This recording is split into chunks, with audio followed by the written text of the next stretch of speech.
Bon alors on dit quoi my loves? On dit quoi? J'espère que vous allez bien. Je vous retrouve pour une nouvelle vidéo. Aujourd'hui, je vous montre comment je fais mes nattes au fil, mes tresses au fil, comment j'étire mes cheveux avec la méthode au fil. Alors, je commence sur les cheveux qui sont bien évidemment propres. J'ai lavé mes cheveux et j'ai décidé de faire comme coiffure protectrice pendant une semaine, 8 jours, des tresses au fil. Je commence par un corps hydratant. Donc là, j'ai pris le Double Butter Cream de chez As I Am et une huile, l'huile de fenugrec dont je vous ai parlé dans ma dernière vidéo. Je vous mets le lien juste en haut. J'hydrate bien généreusement mes cheveux parce qu'ils vont rester dans le fil pendant une bonne semaine. Donc je fais en sorte que mes cheveux soient bien lourdement hydratés. Je scelle l'hydratation avec une huile. Vous n'êtes pas obligé, vous faites comme vous voulez. Je vous montre ce que je fais. Je ne vous dis pas ce que vous devez faire. Je vous montre très exactement comment est-ce que je fais à titre personnel. Donc j'hydrate mes cheveux et voilà le fil dont je me sers. Je l'achète en magasin Afro. C'est du fil que j'utilise en temps normal pour faire les tissages ou pour faire des tresses au fil ou ce genre de choses. Je vais doubler mon fil 3 fois. Pardon, je vais tripler mon fil et c'est avec ça en fait que je vais faire mes nattes au fil. Alors moi j'ai grandi dans un pays où les nattes au fil c'était la base. On allait à l'école, on faisait des tresses au fil. Maintenant, je ne sais pas pour vous, mais en ce qui me concerne, les tresses étaient trop serrées. Donc quand moi je fais mes propres tresses, je fais en sorte que la racine ne soit pas trop serrée. Je ne veux pas avoir des petits boutons sur mon cuir chevelu ou ce genre de choses. Ce que moi je fais en temps normal, c'est que je twiste ma section de cheveux avant d'enrouler le fil. Ce qui fait que ma section, ma mèche de cheveux est protégée. Je vais vous remontrer le geste dans quelques instants et je vais vous expliquer pourquoi est-ce que je twiste. Pour être sûr que les cheveux soient correctement étirés. Comme vous voyez à la base, il n'y a aucune tension. Moi, je ne suis pas là pour casser mes cheveux, d'accord? Je veux que mes cheveux soient en bonne santé.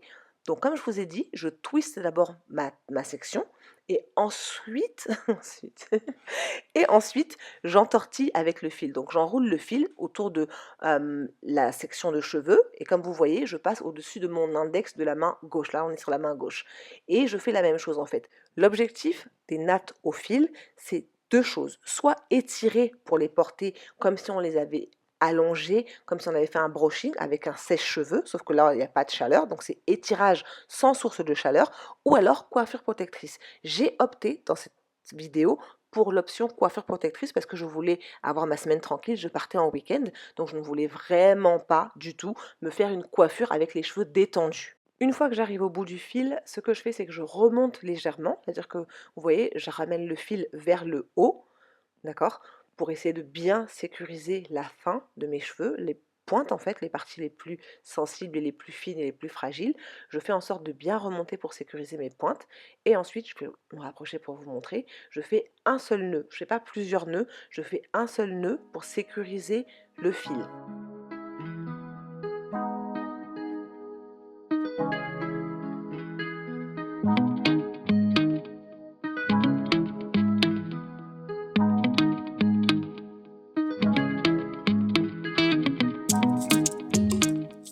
Comme vous pouvez le voir, le résultat est très loose, très lâche, et ensuite je vais vous montrer une deuxième technique qui sera un peu différente. On fait la même chose, hein. On hydrate bien nos cheveux, en tout cas c'est ce que je fais, j'hydrate bien mes cheveux de la racine jusqu'aux pointes, je scelle avec mon huile, et ensuite pareil, je fais en sorte de ne pas serrer trop mon cuir chevelu, je twiste mes cheveux sur eux-mêmes pour être sûr que le rendu sera vraiment étiré, donc le cheveu sera bien étiré, et on fait la même chose, on finalise la longueur, les pointes avec un seul petit nœud. Comme je vous disais, mon objectif n'est absolument pas, dans cette vidéo, d'étirer mes cheveux et ensuite de les défaire. Donc je vous ai montré deux techniques. Là c'est la première technique, les cheveux sont très loose comme vous voyez, c'est très lâche, en fait ça respire vraiment. Vous n'êtes pas obligé de faire comme ça. Moi j'estime que c'est mieux de faire comme ça, je préfère en temps normal faire comme ça, même s'il y a des parties, vous voyez des sections qui sont un peu moins serrées par le fil, pour moi c'est pas grave, parce que mes cheveux ne seront pas stressés, mes cheveux ne seront pas compressés. Et comme vous pouvez voir sur les deux de devant, c'est beaucoup plus serré. Les tresses sont beaucoup plus stiff, beaucoup plus raides que celles de derrière en fait. Vous voyez la différence? Et ça ressemble à ce que moi on me faisait quand j'étais petite. C'était vraiment très serré. Alors là, moi je serre pas mon cuir chevelu, mais au niveau du cuir chevelu, c'était serré à mort. Donc, pour réaliser celles-ci, qui sont beaucoup plus serrées, si c'est ce que vous voulez, il va falloir resserrer le fil. C'est-à-dire que le nombre de centimètres, l'espace que vous allez laisser entre chaque tour de fil doit être beaucoup plus réduit. Vous voyez ce que je vous montre là? Entre la partie du haut et la partie que je suis en train de faire, là où il y a mon index gauche, il y a quelques millimètres comparé à en haut où on n'a pas loin d'un centimètre. En fait, c'est ça qui va vous donner un aspect beaucoup plus compressé, beaucoup plus dur. Je n'opte pas pour ça en temps normal parce que je trouve que ça stresse mes cheveux. Je sais que ça va vous paraître bizarre, mais je trouve que c'est apporter beaucoup trop de tension pour un résultat qui au final sera le même. Je vais vous montrer à la fin de la vidéo parce que du coup j'ai eu le temps de le filmer, mais je trouve que le résultat sera le même. Donc moi je préfère espacer plus, comme ce que vous voyez en bas, les deux sections que j'ai faites en bas, les deux premières sections que j'ai faites, plutôt que de serrer. Maintenant vous êtes libre de le faire. Personne ne va vous dire que c'est pas bien, personne ne va vous dire de ne pas faire. Vous êtes totalement libre de faire comme vous préférez. Si vous voulez serrer encore plus, qu'il n'y ait quasiment pas d'espace, c'est quelque chose que je vois beaucoup faire en Afrique de l'Ouest. N'hésitez pas à le faire. Vraiment, faites comme vous voulez. Là, on parle de moi, de ma tête, et sur ma tête, j'ai pas envie que ce soit trop serré. Je l'ai fait juste pour la démo, juste pour la vidéo, pour que vous voyez la différence, d'accord? Pour que vous compreniez la différence. Maintenant, chacun est libre de faire ce qui lui plaît sur sa tête.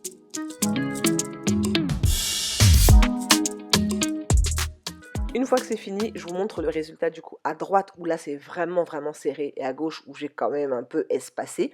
Vous voyez la différence, en fait c'est beaucoup plus régulier de ce côté-là que du côté, alors du côté droit c'est beaucoup plus régulier que du côté gauche. Et ce qui fait que le côté qui est plus régulier sera plus rigide, sera plus raide. Moi je n'aime pas ça à titre personnel, je préfère cette partie-là où c'est encore loose, où on voit encore la souplesse et l'élasticité de mes cheveux. C'est ma préférence personnelle. Maintenant, si vous préférez saucissonner vos cheveux comme des jambonneaux, chacun est libre. Ah, en tout cas, je préfère soit cette partie-là ou soit la partie d'en bas plutôt que la partie de droite. Mais je voulais faire pour vous montrer. Et là même, j'ai été très soft, ok? Il y a des parties où on peut encore plus serrer. Comme vous voyez, à gauche, c'est plus souple. Les cheveux ont encore du mouvement, d'accord? Ça veut dire qu'ils ne sont pas stressés, entre guillemets. Et à droite, c'est beaucoup plus raide. Donc, ce que j'ai fait, là, c'était, je crois, dimanche soir. Ce que j'ai fait, c'est que j'ai tout simplement tenu mes cheveux avec un élastique. J'ai fait comme un chignon bas. Et ensuite, j'ai rentré mes longueurs, mes pointes à l'intérieur. J'ai caché tout simplement mes pointes pour éviter qu'elles ne soient à l'air, au froid, au frottement, etc. Donc mes pointes sont bien protégées, mes longueurs sont bien protégées. Maintenant, en ce qui concerne les petits cheveux de devant, je sais que beaucoup d'entre vous, vous aimez utiliser du gel, comment on appelle ça, des cires, etc. Personnellement, je vais juste vaporiser un peu d'eau sur le devant, pas sur mes longueurs, mais juste sur le devant, d'accord? Vaporiser un tout petit peu d'eau pour apporter, on va dire, un peu de malléabilité, mais c'est surtout qu'une fois que je vais mettre mon foulard en satin sur cette partie-là que je viens de vaporiser, je vais attendre une petite demi-heure environ, une demi-heure ou 40 minutes, et une fois que je vais enlever mon foulard, vous allez voir, les cheveux sont tous damés. En tout cas, chez moi, c'est comme ça on appelait ça damé. Vous voyez, il n'y a plus aucun petit cheveu, plus aucun petit fly-away. Et c'est comme ça que je vais aller au travail lundi, mardi, mercredi, jeudi, vendredi, samedi, etc. Je vaporise un peu d'eau, je mets mon foulard. Je vaporise un peu d'eau, je mets mon foulard. Mes cheveux vont rester dans cette coiffure protectrice-là pendant une semaine. Là, je vais vous retrouver, on sera le week-end d'après, donc je suis partie en déplacement. Je n'ai pas emmené mon foulard en satin, donc vous allez voir la différence. Vous voyez, sur le devant, j'ai pas emmené mon foulard en satin. Mais comme c'était le week-end, il était temps pour moi de défaire mes tresses. Je les ai défaites. Et voilà maintenant la différence. Vous voyez comment mes cheveux sont étirés, entre guillemets, mais ils sont beaucoup plus souples que si j'avais vraiment, vraiment serré en espaçant, on va dire, de 1 millimètre, voire aucun espace entre chaque ligne de fil. Donc mes cheveux sont étirés, j'ai tout défait, j'ai tout enlevé et ensuite je me suis coiffée de façon très simple. Bien évidemment, je m'octroie toujours un petit massage du cuir chevelu, moi ça me fait du bien, c'est vraiment un moment de bonheur pour moi. Je vais vous faire un petit update en termes de length check pour les personnes qui m'ont posé la question la dernière fois dans ma dernière vidéo. Vous avez un problème avec ça, mais je vais quand même vous montrer. Voilà où est-ce que j'en suis en termes de longueur. On a dépassé, donc comme je vous disais, on a dépassé la bretelle du soutien-gorge, on arrive bientôt au milieu du dos. Pour moi qui mesure 1,83 m, c'est pas mal. Mais je vais couper bientôt mes cheveux, je vais couper une bonne dizaine de centimètres parce que, bref, c'est une autre histoire pour un autre jour. Pour ce week-end, j'ai décidé de me coiffer de manière vraiment très très simple. Là, j'étais en déplacement, comme je vous ai dit, donc il fallait juste que je sois un peu coiffée pour samedi, dimanche, le temps de rentrer et faire mon soin. J'ai décidé de faire très simple, mais vraiment très très simple, une couronne de vanille. Alors, s'il avait fait beau ce week-end-là, et si j'avais surtout emmené mes outils, j'aurais pu me faire un beau afro, parce que moi, je trouve que les tresses au fil, c'est vraiment le meilleur moyen d'avoir un très très beau afro. Là, j'avais oublié mon peigne afro, j'avais oublié mes crèmes hydratantes. En fait, j'avais tout oublié. Clairement, je suis partie comme ça, sans rien. Donc, je me suis dit, on va quand même être un petit peu joli, un petit peu présentable. Mais si vous voulez que je vous fasse le tuto et que je vous montre comment je réalise mon afro comme sur cette photo-là, n'hésitez surtout pas à me dire et je vous filmerai ça avec grand plaisir. Dites-le moi dans les commentaires, d'accord? Si vous voulez un tuto, comment réaliser un afro, ok?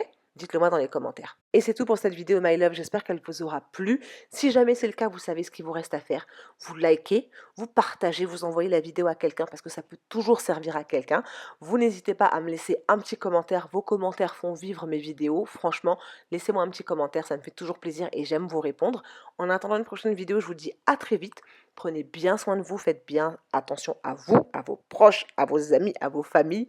Moi, je vous retrouve dans la prochaine vidéo et je vous dis à très vite. Mouah.